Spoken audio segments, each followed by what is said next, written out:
다 함께 사도신경으로 신앙 고백하시겠습니다.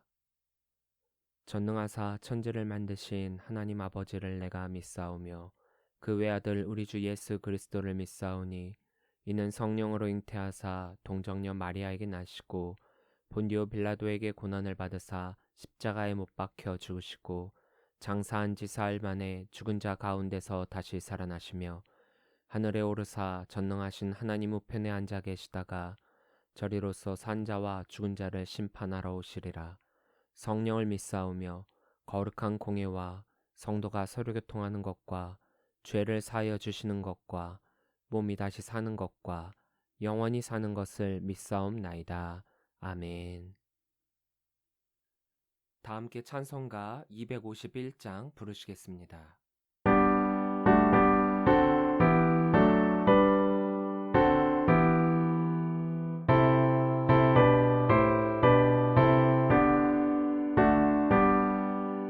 놀랍다 주님의 큰 은혜 우리의 죄를 속하시려 갈보리 십자가 위에서 어린 양 보혈을 흘렸네. 주의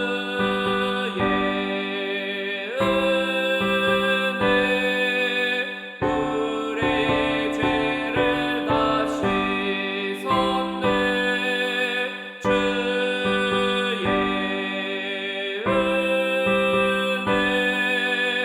우리의 죄를 다 씻었네.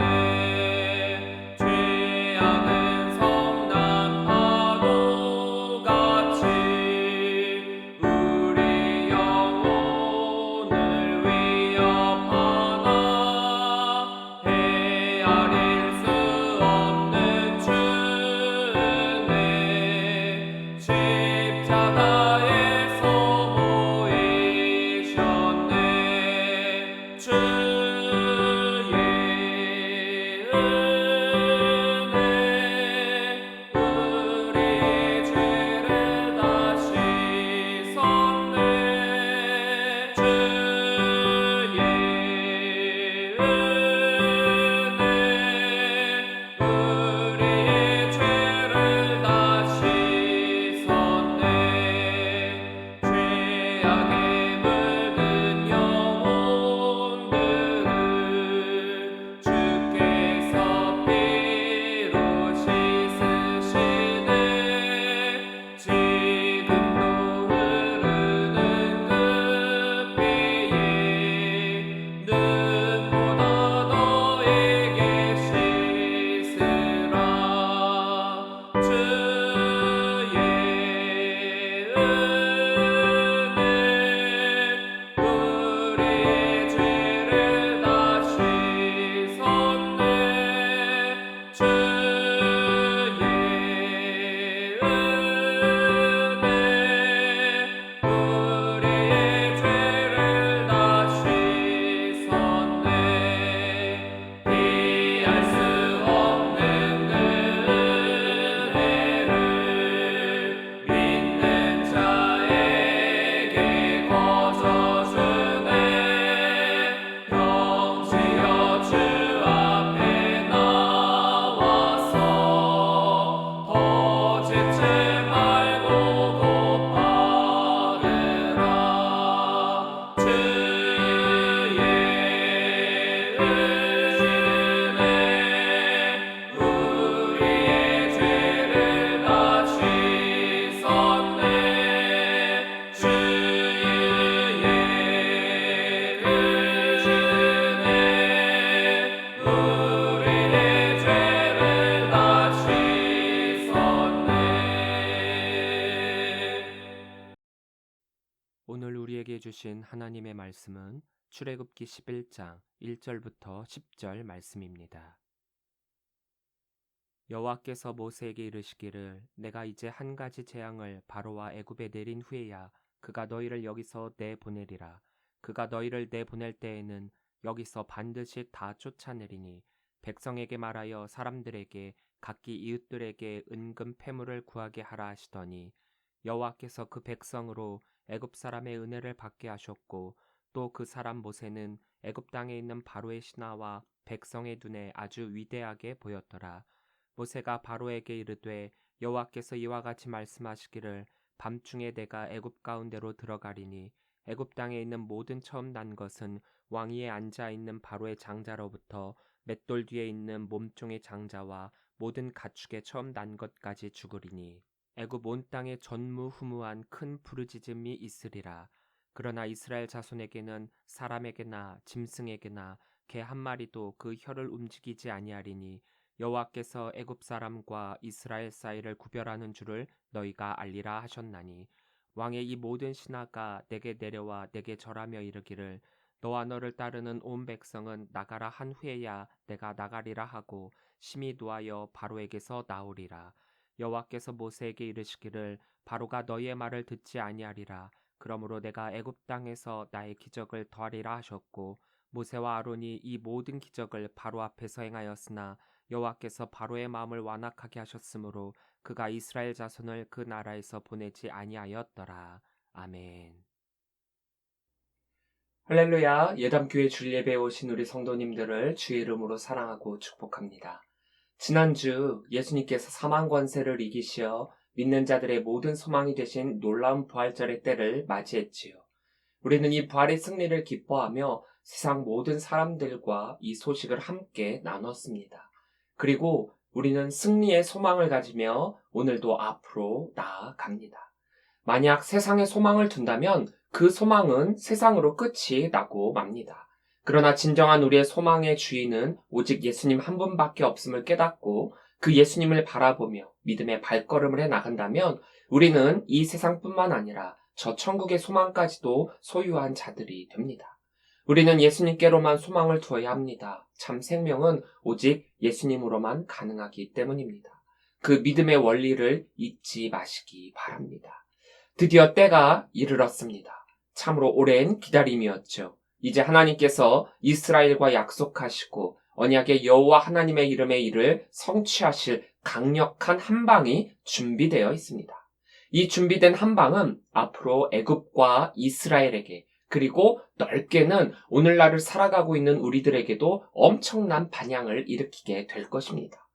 길고 길었던 9번의 재앙을 통해서 애굽은 하나님의 능력과 위대하심, 이 세상의 참신은 오직 하나님 한 분뿐이시라는 사실을 경험하게 되었습니다. 그런데 이성적 판단과 경험, 또 마음의 움직임이 있더라도 그것이 곧 믿음의 행동으로까지 이어지는 것은 아닙니다.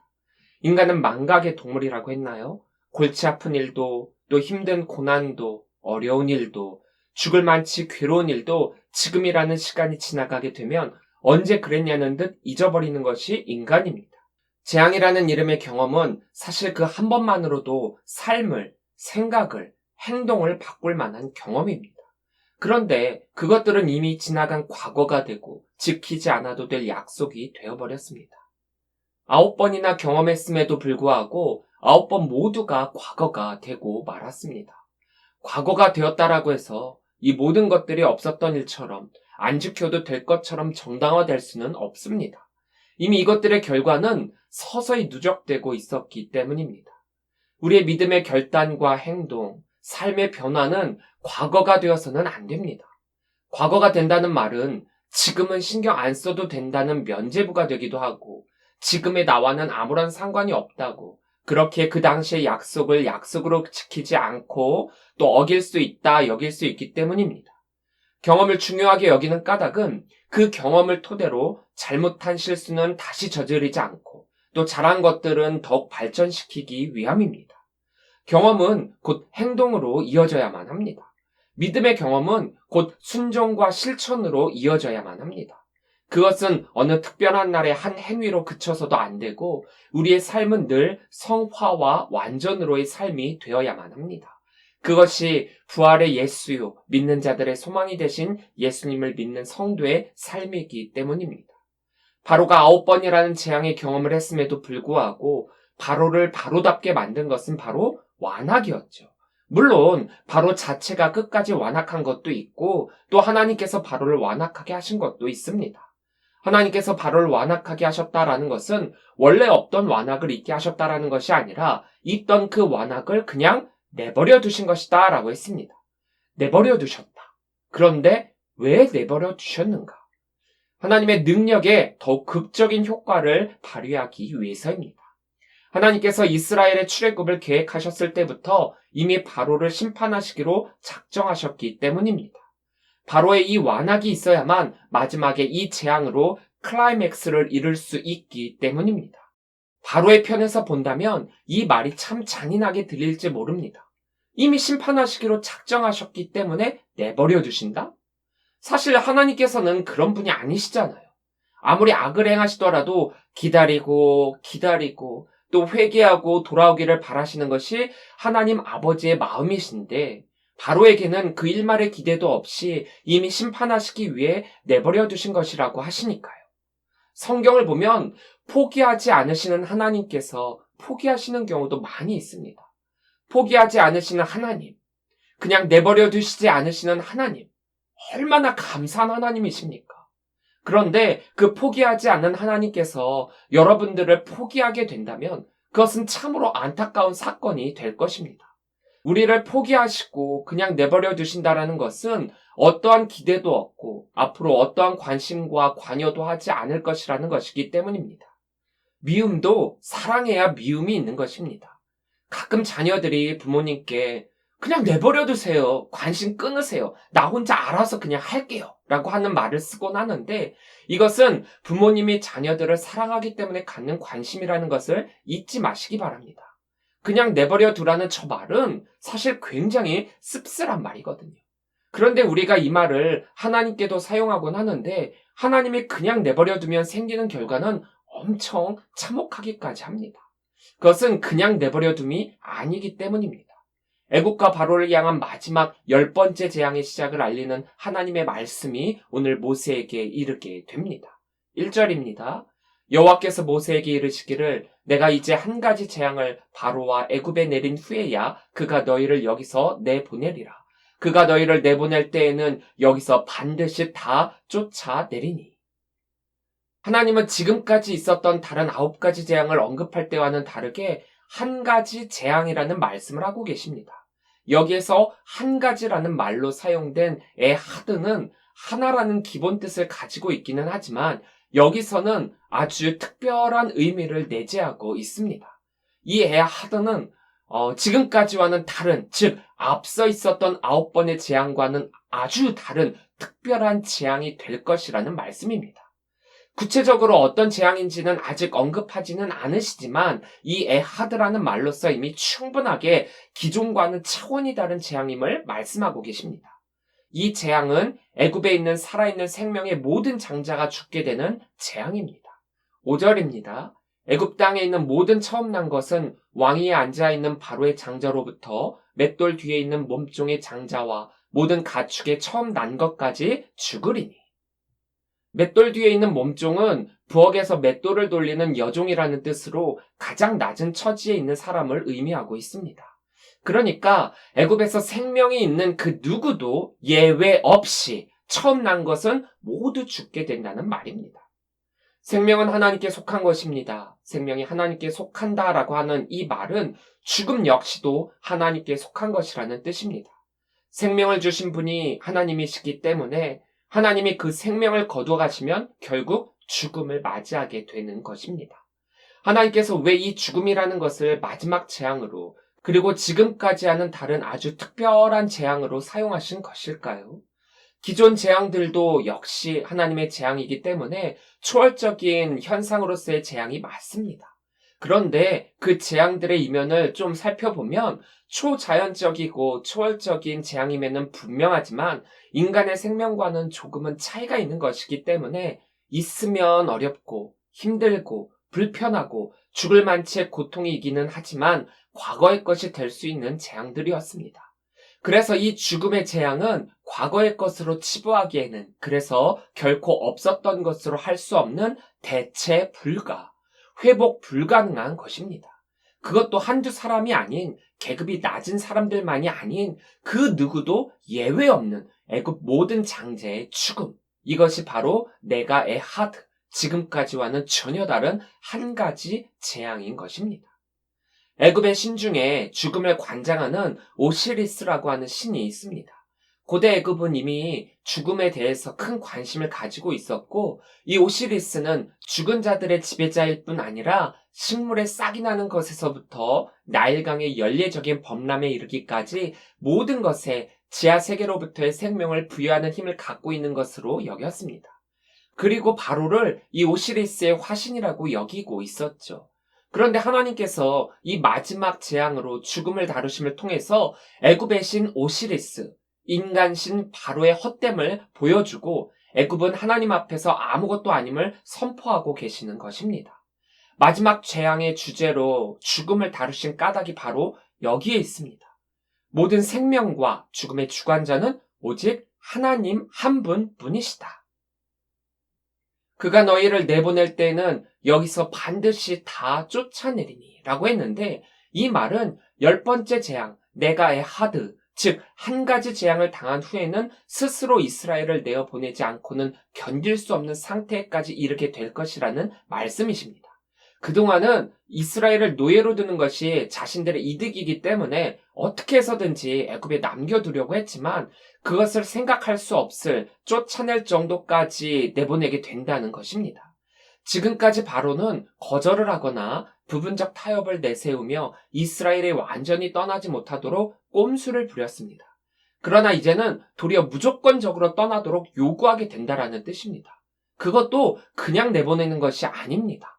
그동안에 이스라엘이 당했던 물적, 심적 보상도 완벽하게 해서 보내게 할 것이라고 말씀하고 계십니다.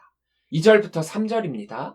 백성에게 말하여 사람들에게 각기 이웃들에게 은금 패물을 구하게 하라 하시더니 여호와께서 그 백성으로 애굽 사람의 은혜를 받게 하셨고 또 그 사람 모세는 애굽 땅에 있는 바로의 신하와 백성의 눈에 아주 위대하게 보였더라.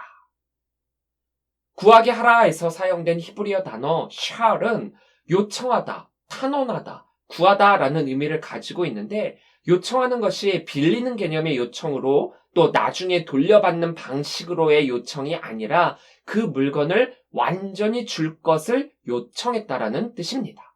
즉 이것은 억지로 강요하거나 협박해서 빼앗은 것도 아니고 사정사정해서 구걸하는 것도 아니라 어찌 보면 정당한 대가를 요구하여 달라는 의미로 사용했다는 것입니다. 이것은 하나님께서 이미 앞선 9번의 재앙을 통해서 애굽 사람들에게 미리 손써 놓으셨기 때문에 가능한 것입니다. 사실 평소 같았다면 아무리 애굽 사람들에게 이렇게 은금을 달라라고 요구하더라도 순순하게 이스라엘 백성들에게 이것들을 내어놓았을 리 만무합니다. 이스라엘을 노예처럼 여겼고 또 그들조차도 재산으로 여기고 있었던 애굽 사람들이었는데 그 노예에게 자신들의 재산을 그냥 내어준다? 그럴 수가 없죠. 그런데 처음에는 어떻게 해서든지 붙들어 넣으려고 했던 것들을 이제는 이것들을 내어주면서까지 빨리 내보내려고 하고 있습니다. 주객전도가 되었죠. 처음과는 사뭇 다른 상황이 된 것입니다. 붙잡아두면 둘수록 자신들에게 손해가 된다는 것을 알았기 때문입니다. 이것은 하나님께서 나갈 때에 빈손으로 가지 않게 하시겠다라고 이미 3장 21절에서 말씀하셨다시피 애굽 사람들은 지금까지 경험했던 재앙이 고센 땅에는 주어지지 않은 것을 보고 하나님과 모세 또 이스라엘에 대한 두려움이 생기게 되었고 그들에 대한 일종의 보상금으로 순순히 은금 패물을 내어준 것입니다. 결국 애굽 사람의 은혜는 이미 준비하신 하나님의 은혜인 것입니다. 더군다나 물질로만의 보상이 아니라 이들에 대한 인식도 달라지게 되었습니다. 하나님 한 분만 섬겼더니 그 위상이 달라지게 되었다라는 것입니다. 이스라엘에 대한 애굽의 인식은 자신들의 노예 민족이었었는데 위대하신 하나님의 민족이 되었습니다. 하나님의 말씀에 순종하여 그 사역을 감당했더니 바로의 신하와 백성의 눈에 아주 위대하게 보이는 모세가 되었습니다. 처음 그 사역을 감당할 때만 해도 억지로 또 핑계를 대면서 또 능력이 없이 나약한 모습을 보였던 모세였지만 하나님의 권능이 하나님의 사역을 감당하는 모세와 함께 했을 때 적국에게까지 인정을 받는 위대한 민족의 지도자가 되었습니다. 여기에서 희망이 보이지 않습니까? 지금은 아무것도 아닌 것처럼 보이고 또 때로는 비참하고 비굴해 보일 정도까지의 나약한 나의 모습이지만 현재 우리들의 모습은 모세가 첫 소명을 받을 때보다도 더 괜찮은 모습이라는 사실입니다. 하나님께 소명을 두고 예수님께 소망을 두고 사역을 감당한다면 그 결국은 딱 보이지 않습니까? 내 생각으로 하는 것이 이득인 것처럼 보일 때가 있습니다. 특별히 나에 대한 애착과 나에 대한 자신감이 넘쳐날 때는 더더욱 그렇습니다. 내가 하는 모든 일 가운데 잘못된 것들은 전혀 없고 내가 결정한 것들은 나로 하여금 큰 이득을 남기게 할 것처럼 보입니다. 물론 긍정적인 마인드로 삶을 헤쳐나가는 것은 좋습니다. 그런데 여기에는 굉장한 맹점이 있습니다. 너무 자신에 대한 믿음이 크다는 것이죠. 자기 자신의 결정이 도리어 자기 자신에게 더 큰 손해를 가져오게 될 것이라는 것은 아예 생각조차 하지 않는 것이지요. 바로도 처음 계산은 그랬습니다. 바로의 결정을 따른 애굽의 신하들과 백성들도 그랬습니다. 이스라엘을 붙잡아 두고 그들을 노예처럼 부려먹는 것이 모세의 요구처럼 그들을 내보내는 것보다 자신들에게 더 큰 이득이 될 것이라고 말이죠. 그런데 결국 어떻게 되었습니까? 바로와 애굽은 이득은커녕 더 큰 손해를 감내해야만 했습니다. 또한 그 손해는 단순한 손해를 메워야 하는 것으로만 그치는 것이 아니라 국력을 약화시키게 만들 것입니다. 하나님의 말씀에 불순종한 결과입니다. 하나님께 대한 불순종, 지금 당장은 아무런 일이 일어나지 않는다라고 해서 그것으로 그치는 것이 아닙니다. 그것은 지금도 서서히 누적이 되어가고 있습니다. 되도록 빨리 깨닫는 것이 조금이나마 손해를 덜 보는 결과를 맞이하게 될 것입니다. 어쩌면 손해를 넘어서 또 다른 기회로의 선택이 될 수도 있습니다. 그렇기에 하나님께 불순종하는 것이 있다면 빨리 깨달아야만 합니다. 내가 에하드, 한 가지 재앙, 그것이 바로 하나님의 완전한 승리를 위한 그날이 됩니다. 지금까지 9가지의 재앙은 본편을 위한 사전 준비 장치에 불과했고 그 맛보기의 과정을 넘어서서 진짜 재앙, 내가 에하드는 전무후무한 사건이 됩니다. 6절입니다. 애굽 온 땅에 전무후무한 큰 부르짖음이 있으리라.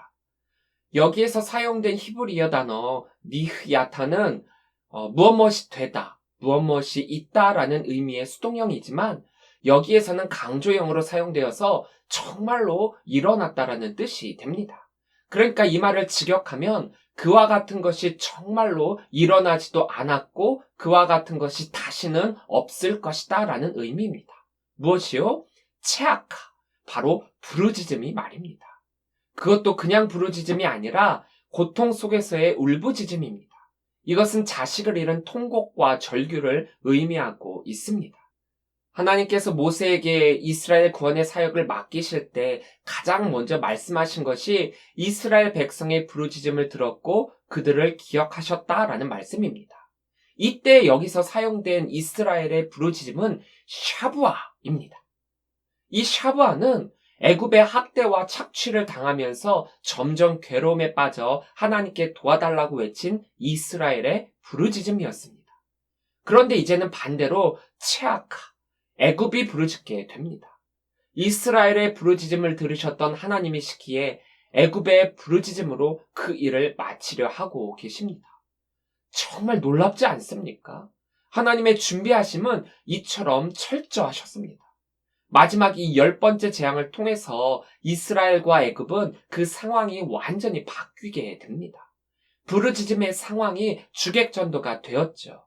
이것이 바로 하나님의 일하심입니다. 그날이 다가옵니다. 그때는 반드시 옵니다. 지금이 꼭 그때이랴 라고 생각할 수 있을지는 모르지만 그날은 우리가 생각하지 못한 때에 오게 됩니다. 하나님의 준비하심은 철저하시기 때문에 완전한 승리를 위한 그날을 위한 준비는 하나하나 진행되고 있습니다. 그리고 결국 그날이 다가왔습니다. 하나님의 말씀을 듣지 않았던 바로에게 그날은 오지 않을 듯 보였습니다. 그래서 그는 완악했습니다. 자만했습니다. 오만했습니다. 그리고 결국 심판의 대상이 되었습니다. 바로 자신에게 직접 심판하는 것도 좋았겠지만은 그것은 죽음 이후에 반드시 있을 것이고 살아있는 동안에 바로가 갖게 될 모욕, 애굽의 왕으로서 신으로서 더 이상 있을 수 없는 권위의 실추, 좌절과 허탄함, 그리고 자녀를 잃은 슬픔까지 그 자신이 감내해야 할 심판이 되고 말았습니다. 이것이 바로 악인의 결국입니다. 샤브아, 하나님은 이스라엘의 그 부르짖음을 들으셨습니다. 그리고 그 부르짖음의 원인을 해결해 주시고 부르짖음의 결과를 내어 놓으셨습니다. 그날을 준비합시다. 어떤 그날이 될지는 준비하는 우리들에게 달려 있습니다. 샤바의 부르짖음을 들은 하나님께서 우리들에게 승리의 그날을 주실지, 체아카의 부르짖음을 들으실 하나님께서 우리들에게 심판의 그날을 주실지는 우리가 이 땅을 살아가는 동안 하나님의 말씀에 어떻게 순종하느냐에 따릅니다. 하나님의 온전한 백성으로서의 삶을 살아감으로써 하나님께서 우리를 기억하시고 우리를 불쌍히 여기시고 우리를 살리실 그날을 소망하는 성도들이 되시기를 주의 이름으로 간절히 축원합니다. 기도하겠습니다. 사랑의 하나님 감사합니다. 예수님의 부활의 기쁨을 함께 나누며 부활의 증인으로서 지낸 한 주입니다. 예수님께로만 소망을 두고 그 소망을 쫓는 성도가 됨으로써 참된 승리를 누리게 하여 주시니 감사합니다. 세상을 이길 힘이 여기에 있는 줄 믿습니다. 매일매일 주님이 주시는 힘과 능력으로 세상을 이기게 하여 주옵소서. 이스라엘의 부르짖음을 듣고 선조들과의 그 약속을 기억하시어 놀라운 역사를 이루신 하나님을 찬양합니다. 샤브아의 부르짖음이 결국 이스라엘을 출애굽하고 하나님 나라 백성 삼으셨던 것처럼 우리 역시도 하나님의 뜻에 합당한 하나님의 자녀로서의 삶을 살아가고 우리의 샤브아 또한 하나님께서 들으시고 해결해 주실 줄 믿습니다. 우리의 아픔과 고통을 포기하거나 그냥 내버려 두시는 것이 아니라 직접 개입하셔서 완전한 승리로 바꾸어 주실 줄 믿습니다. 우리의 신앙과 믿음이 하나님께 부르짖을 때 샤브아의 부르짖음으로서 상달받는 믿음이 되게 하여 주시사 결코 애굽의 부르짖음이었던 체아카의 부르짖음이 되지 않게 하여 주옵소서. 완전한 승리를 준비하여 주시고 그 승리를 맛보게 해주실 그날이 반드시 옴을 믿습니다. 우리 역시도 그날을 온전히 준비하는 믿음의 사람 되게 하여 주옵소서. 지금도 순간만이 아니라 우리의 구원과 신앙은 언제나 ing입니다. 진행 중입니다. 이루어가고 있습니다. 자만이나 오만에 빠져서 넘어지지 않게 하여 주시고 늘 주님 앞에 바로 서서 코람대오의 삶을 살 수 있게 하여 주옵소서. 우리를 실족해 하고 병마에 빠지게 만든 모든 악한 영의 세력들은 물리쳐 주시고 빛이신 주님만을 바라봄을 통하여서 더 이상 어둠 속에 거하지 않고 빛으로 이 세상을 비추는 담대한 믿음의 사람 되게 하여 주옵소서. 모든 것을 능히 이루실 주님을 찬양합니다. 모든 것 주님께 감사드리오며 예수님의 이름으로 기도합니다. 아멘. 다 함께 결단 찬양 그날 함께 찬양하시겠습니다.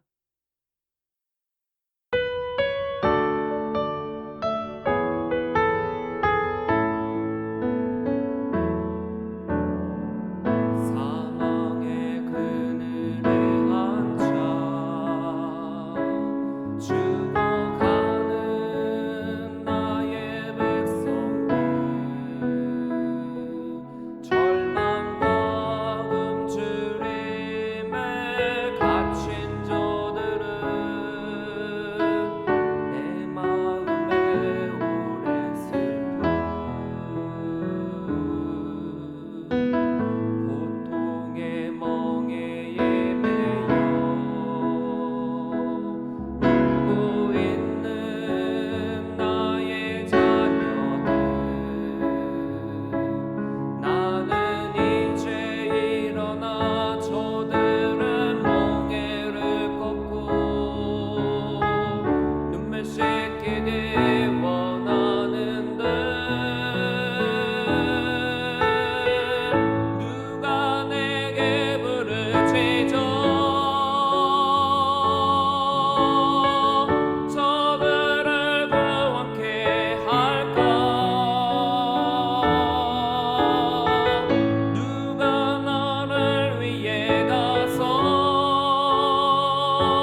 이제는 우리 주 예수 그리스도의 은혜와 무한하신 아버지 하나님의 그 크신 사랑하심과 성령님의 감화감동 역사 교통하심이 이스라엘의 샤브와 그 부르짖음을 들으심을 통하여서 놀라운 역사를 이루신 주님을 찬양합니다.